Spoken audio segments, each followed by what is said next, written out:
I saw what happened, and I won't let it slide. It's not the first time Justin will do such cheap tricks with poking eyes like those. His fight against Paddy will be his last aim. UFC is only for the real fighters, not the cheater.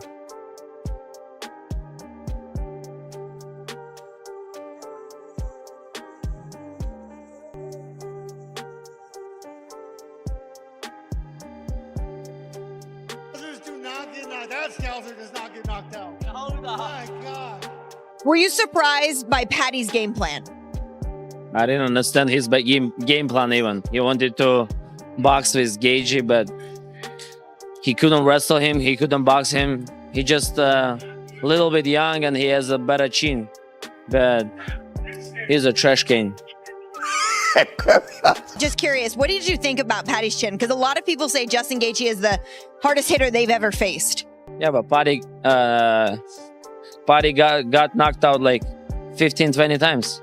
Yeah, Justin was like 3-4 years ago, he was different. Now it's like he's getting old and last a couple fights he got. I just felt like I did enough. I just felt like I did enough to get the job done. Paddy is getting the beat out of him right now. It looks like, Jesus, this might not end well. It was almost like he understood the assignment. We're on Paramount. There's a new network. There are going to be new fans. We need to introduce them to what the UFC is. I think after watching that, everybody that was tuned in are going to be lifelong fans of the UFC. Because on the special nights, there is not a sport in the world that can compare to the UFC. And tonight we have one of those special nights. Paddy's heart. The grit of this kid. I don't care that he lost the fight. He comes back and murders like most guys. Yeah. Like anyone that doesn't have the grit. Like obviously everyone, like myself and everybody else, is worried about how much a fight like this takes out of you. But he's super young. Yeah. Like, you know what I mean? I think he's young enough to bounce back from a fight like this and to turn it into a superpower moving forward. Because not many people survive Gaethje the way he does, the way he did, or like have moments of greatness late in the fight after taking the hits that he took. Now that the fight between Paddy Pimblett and Justin Gaethje is over and part history, the main talk has moved to how the fight really played out versus what experts thought would happen before it began. Some people believe Paddy's wild pressure would control the fight from start to finish, while others felt Justin's calm style and clean shots would win the day. That clear split in views shaped how fans looked at each round once the fight was done. In the UFC, you were saying stuff like, well, his entrance is good and it's all well and good to get the fans, but he needs to be able to fight. Obviously, we've seen him have great wins before, but to show the durability he had in that fight tonight, do you feel like even though he lost, he will be considered one of the best in that division moving forward? No doubt about it. I mean, he was the favorite tonight. I think that's what fucked him. Every other one, he's the underdog, and everybody thinks he's going to lose. Tonight, he's the favorite. I don't think that his game plan was the greatest. Obviously, tonight he showed he is tough, he is durable, and almost impossible. I mean, especially against Gaethje. And you're eating those punches from him. You know, it's one thing to say, listen, I'm going to come out. I believe in, say, you know what? It's the third round. I got 2 rounds left. I might want to try to take him down and submit him here. Tim Welch talked about this fight well before the first punch landed, pointing to Justin Gaethje's skill at hurting rivals early on with purpose. He stressed how Justin's calf kicks slowly break down movement, stance, and balance. This makes the fight slower and easier to read. And in that kind of pace, Justin's punches become much more dangerous. Congrats to Justin Gaethje. What an unbelievable performance. Paddy the Baddy, oh my God, he impressed the hell out of me. Incredible. He'll learn from that, but I tell you what, he's got what you can't teach. Heart, grit, determination, all that shit. Yeah, he can make tweaks. You can put the chin down, you can lift the hands up. What he showed tonight is that he is legit. The man is real, and that's for damn sure. He's at the hospital right now. He'll be fine. They're just checking him out. Gotta say though, well done, Justin Gaethje. He was the... Welch kept saying that Paddy Pimblett was often at his most risk when he rushed into attack. When Paddy charged forward with belief, his chin came right along with him into the trade. Tim felt that one clean, well-timed counter from Justin during those moments could finish the fight on the spot. Grappling. He's very, very good at grappling. And I felt that he deviated from the game plan, meaning that if I was in his corner, you're going to move. One, he's got to keep his hands up here. I like the traditional look where you can move, you can elbow, you throw your right hand, right, left, high kick, push kick. You're just way more, this is standard. This is like the best option. But I still feel like he deviated from the game plan where I think he felt that he was going to be able to knock out Justin Gaethje. And I just don't think Paddy Pimblett has that torque. Not saying he can't do it. I just don't think he has the torque to knock out a guy like Justin Gaethje, who's been in wars with guys like Dustin Poirier, Max Holloway. Max Holloway's knocked him out. He's knocked out Dustin Poirier. He's been in wars with Eddie Alvarez. He's just been in a lot of wars on the feet. But when you look at some of the things that, Khabib did to Justin Gaethje, he made it look easy. He took him down, past his guard, mounted him, building. Even with that risk, Tim never saw this fight as a simple striker against grappler story. As the rounds went on, the fight grew more messy, and longer bouts often turn into wild scrambles. That kind of chaos is where Paddy Pimblett has done his best work, pushing hard through tiring shifts that can swing the fight even when he looks hurt. The technical aspect to this entire game plan, okay? Gaethje was going to pressure fight him, walking down, guns blazing, turn it into a dogfight, and hopefully he outlasts Paddy. Okay, this whole game plan is banking on the fact that he knows he can take more, he can deal more, and he can capitalize on it later in the fight. Okay, because and to be fair, he's got legs to walk with that because he's done it time and time again. And round 3, we saw him be like, okay, I'm gonna take this round off. I'm gonna back up a little bit. Dude, I'm gonna stay at mid range. I'm not gonna walk you down and just let you come back a little bit, try to build some energy. Right? And everyone was worried. Like honestly, I saw like a glint of disinterest from Gaethje. You know what I mean? Like I don't know, it was weird. But then round 4 just puts his foot back on the pedal, maybe knowing he's got 2 rounds left. Bar fight Gaethje. It was Gaethje of old. It was so. That's why Tim Welch saw this fight as one decided by the smallest edge, where a single clean shot could flip everything. Even so, he leaned a bit toward Paddy Pimblett in the end. He felt that across enough possible paths, Paddy reached his way to win more often, even if none of those paths felt safe or easy to call.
That fucker's right. Scousers do not get knocked. That Scouser does not get knocked out. I'm a Scouser. We don't get knocked out. We don't get knocked out. I take that all day. Hold on. My God. What a fucking gangster. Obviously delivered in the main event, capped off with a war. Just give us your thoughts on Justin Gaethje and Paddy Pimblett delivering a 5-round battle. Yeah, I mean, what a couple. So Paddy Pimblett at the weigh-in yesterday says, I'm going to knock this motherfucker out tomorrow. And I was like, that's interesting. And he never abandoned that game plan. Even when, he got dropped a couple times, I kept waiting for him. I'm like, he's eventually going to have to shoot and try to submit him. Now, I didn't know Paddy Pimblett had a chin like that till tonight. And, absolute dogfight in a war, and much respect to both guys. We haven't seen Justin yet, so we don't know what his status is physically. But, I mean, is the interim, is the unification fight have to be next? Or is there a case if he's hurt and needs to be out for a while? Apparently he's 100%. So we sent Paddy Pimblett straight to the hospital, and then we're going to send Gaethje too. And Gaethje's like, believe me, I've been in plenty of wars. I'm good. So as far as we know right now, he's out. Hey, he couldn't even beat the bearded guy in a ring contest.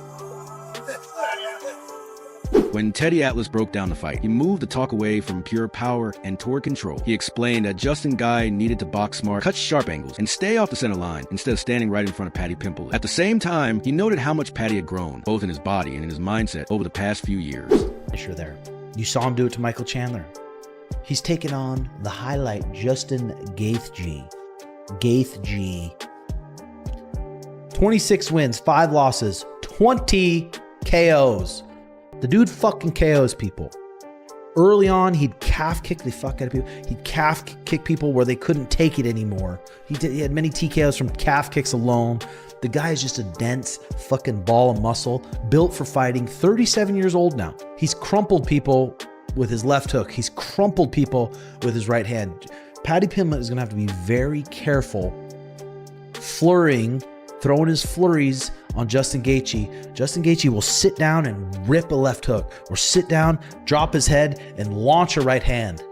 That's Justin Gaethje's ways to win. He could KO Paddy. Teddy Atlas pointed out that Paddy Pimblett looked stronger, more relaxed, and more sure of who he is as a fighter. He noted clear gains in Paddy's striking, but also warned that Paddy's habit of standing still and trading when he doesn't need can still create danger against someone as hard-hitting as Justin Gaethje. Love to see fucking Justin Gaethje with the title around his waist. He earned it. Justin Gaethje's fought all these fucking monsters his whole goddamn career.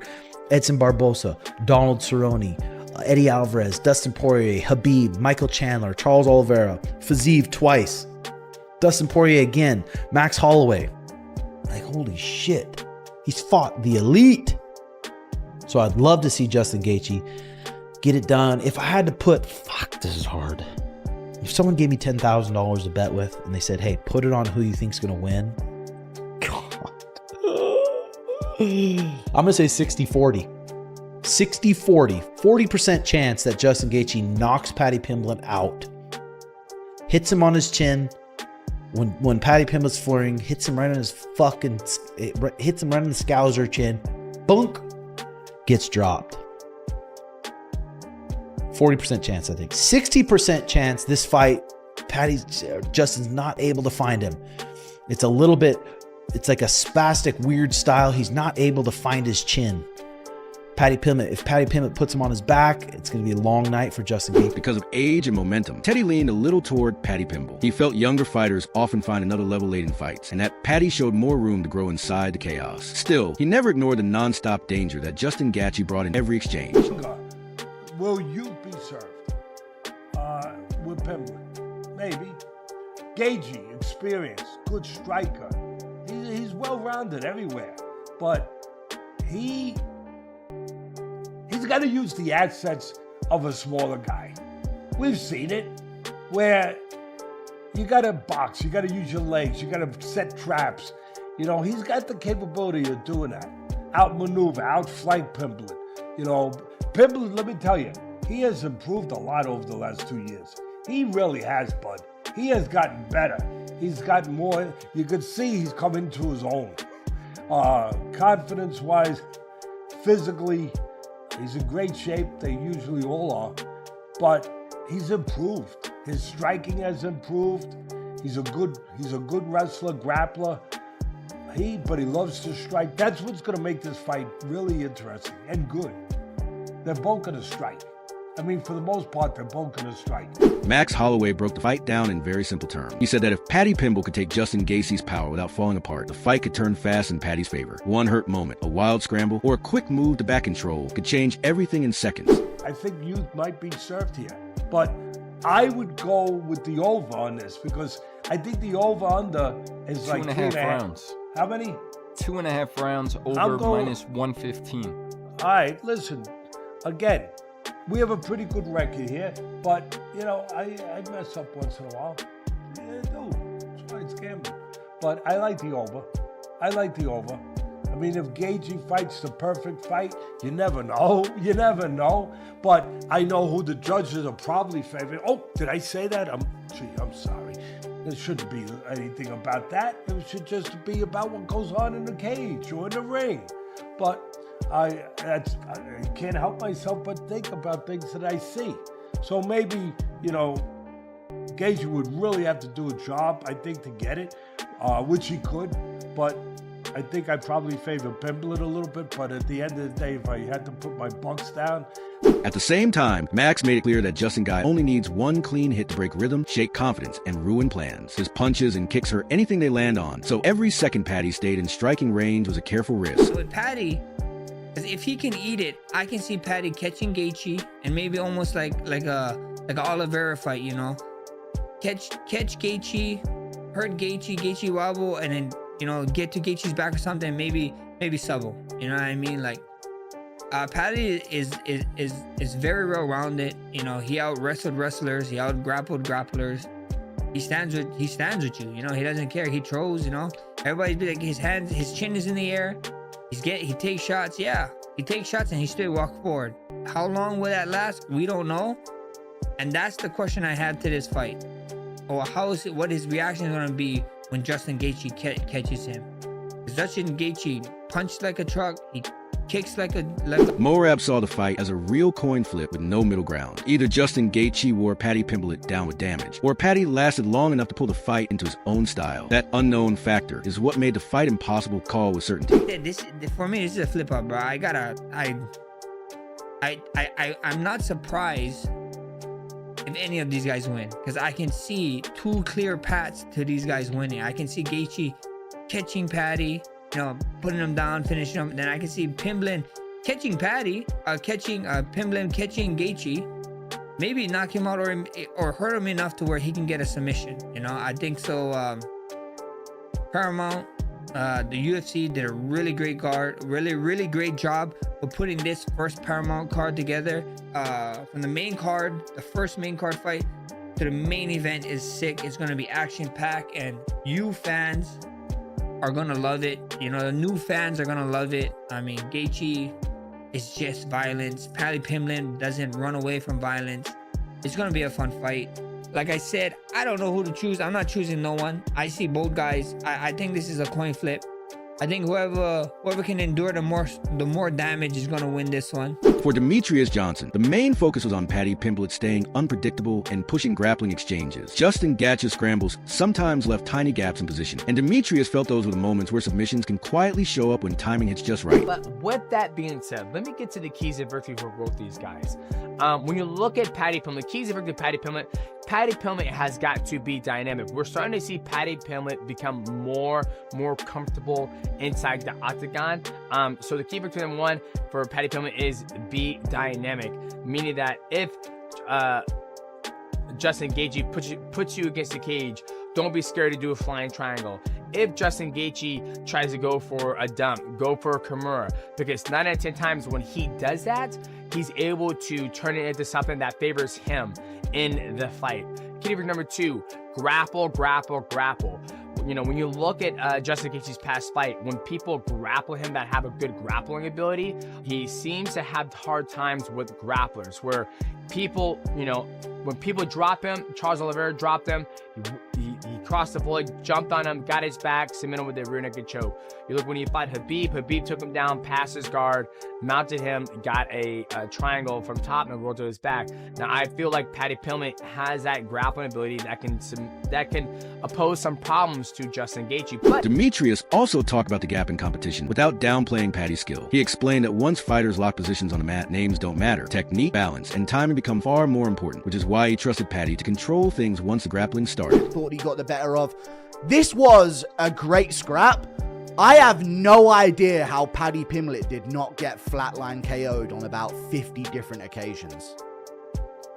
If he lost, yes, he did lose. And if he lost any stock from this, the one saving grace is that he's been saying for a long time, we don't get knocked out, lad. And that would be the worst thing to happen to him. If he got KO'd in one of these fights badly, that would just be his ridicule forever. What happened to Scousers don't get knocked out, and it'd just be images of Paddy Pimblett out cold.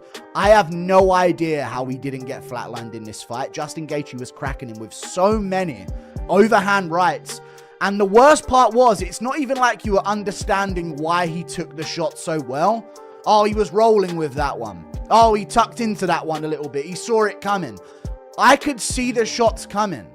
I was wincing while Gaethje was loading up because you could see Pimblett leaving exchanges with his chin up in the air and just getting his whole jaw span. And somehow he's still in the fight and throwing back. Absolutely crazy fight. Need to win, but I am going to bring up the fouls. Gaethje fought very fucking dirty in this fight. A lot of eye pokes. A groin shot as well. I think Paddy Pimblett had a groin shot that he landed too.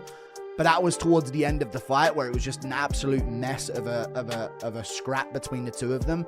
But Gaethje landed some really, really bad eye pokes on him. But it doesn't matter because the result is the result. Pimblett gets beaten over. He leaned toward Paddy Pimblett because of freshness and prep, thinking Paddy's lighter schedule let him recover better and perform sharper. Volk agreed, seeing the fight as a test of growth, not size, and carefully picking Paddy for his discipline rather than just confidence. Justin Big Rufus Gaethje puts on a very destructive performance against Paddy Pimblett. Kind of sloppy, little bit of a street beefs masterclass, if that's the word that you want to use to describe these two. Just standing in the pocket, swinging, trading, falling all over each other. There was some goofy takedown attempts and scrambles. But what it came down to is, like I said in the prediction video, Paddy Pimblett at that long range was landing some nice calf kicks. His jab was working quite well against him. We knew that Justin Gaethje, when he defends, ducks down into strikes, and Paddy Pimblett was able to land some nice knees up the middle, some nice head kicks. There was a couple of fouls back and forth that we'll talk about in this fight as well, but mostly it came down to at range, Paddy Pimblett could do well, and he was kind of trying to force maybe a bad exchange out of Justin Gaethje where he could get some grappling going, but really didn't go for the takedowns in this fight. He's not really a guy that will shoot a takedown and wrestle. Building on earlier points, Bedtime MMA called the fight a wild, messy clash between Gaethje and Pimblett. Dan Hardy and Bela Muhammad saw it differently, leaning toward Justin Gaethje. They pointed to his experience defending common submissions, his habit of wearing opponents down with strikes instead of wrestling, and the fact that long periods on the feet have usually worked in Justin's favor because of his patience, power, and calmness. But at the end of the day, like watching this fight, you do kind of just have to laugh to yourself because they're fighting tooth and fucking nail. They're scrapping for the honor of getting slimed out by fucking Ilia Topuria. Like, we already knew that before this fight, but nothing in this fight has convinced me otherwise that Ilia does not KO both these guys in like 2 rounds flat. I know that's not a hot take or unpopular opinion, but yeah, Justin Gaethje and Paddy Pimblett, they went out there, they had a crazy brawl. Ilia's probably going to get on. This was like two drunk dogs fighting for the bone. You know what I mean? That's how Ilia would describe it, but it was entertaining.